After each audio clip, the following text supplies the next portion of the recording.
What's the word? Hellenistic age, Hellenistic age, Hellenistic age. What's the word? Alexander's Empire.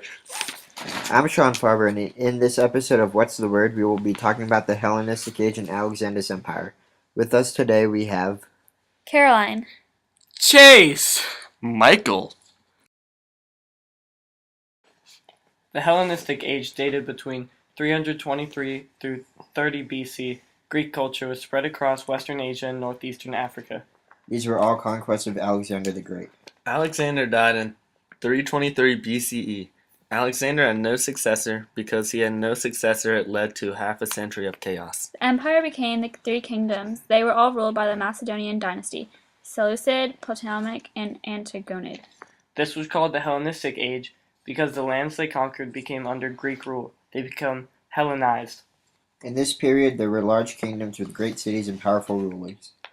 The Seleucids took over most of Alexander's conquests. They controlled Mesopotamia, Syria, and parts of Anatolia. The Ptolemaic dynasty ruled Egypt. Because the people of Europe belonged to one ethnic group, they were easily controlled. The dynasty of the Ptolemaic ruled from Alexandria. The city was laid out by Alexander the Great.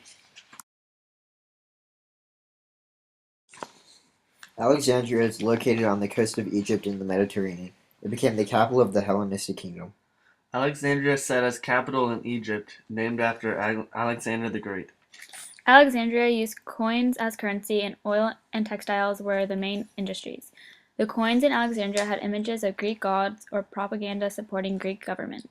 Alexandria was the main economic center for the Hellenistic, Roman, and Byzantine worlds. They built more trade routes, causing an increase in the size of cargo ships and trade. The Antigonid dynasty ruled a kingdom in the Macedonian homeland and in northern Greece. The southern states came together to form the Achaean League. Philip was Alexander the Great's father. He was the leader of Macedonia. Philip started conquering the neighboring states when Athens and Sparta were weak. Other than being just a conqueror, he formed allies. They formed the League of Corinth. Philip united most of the Greek states using his powerful Macedonian army, who the Greeks were afraid of. Philip was then assassinated, and his son Alexander took power. Alexander was very privileged. He received education from Aristotle, the smartest person of his time. He also received a very large empire with a strong army and organized government and developed civilization. They were so strong that they had potential to take control of all of Europe. They spread their culture, government, and beliefs into northern Africa, the Middle East, and India, while defeating the massive Persian Empire. Alexander stopped expanding his empire when his soldiers mutinied in India, mostly because they were afraid of the Indian war elephants. This made Alexander retreat back home to Macedonia.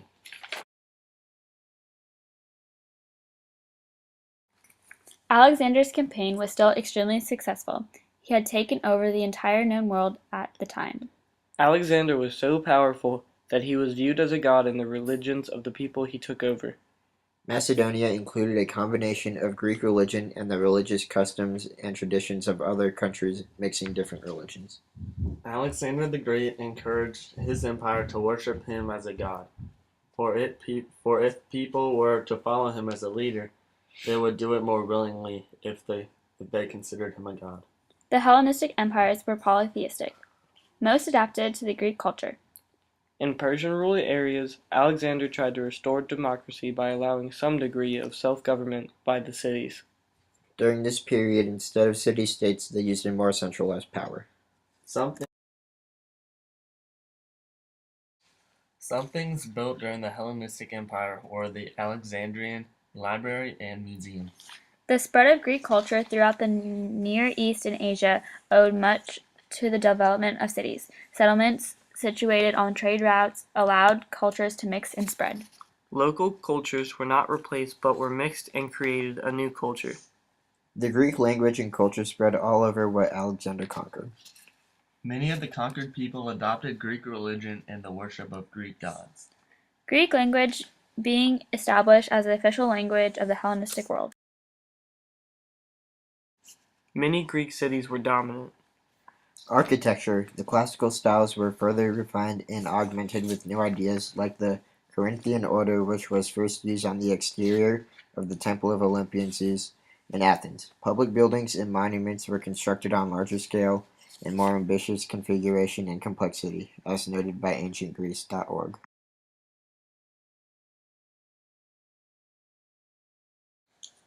The Royal Library of Alexandria was built.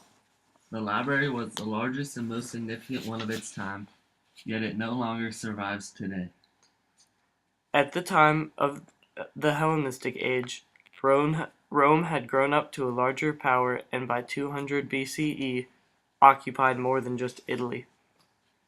They managed to establish a successful movement against the Romans in Italy.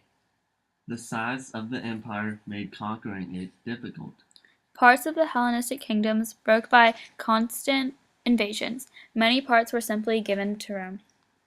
Some parts were even won brief independence.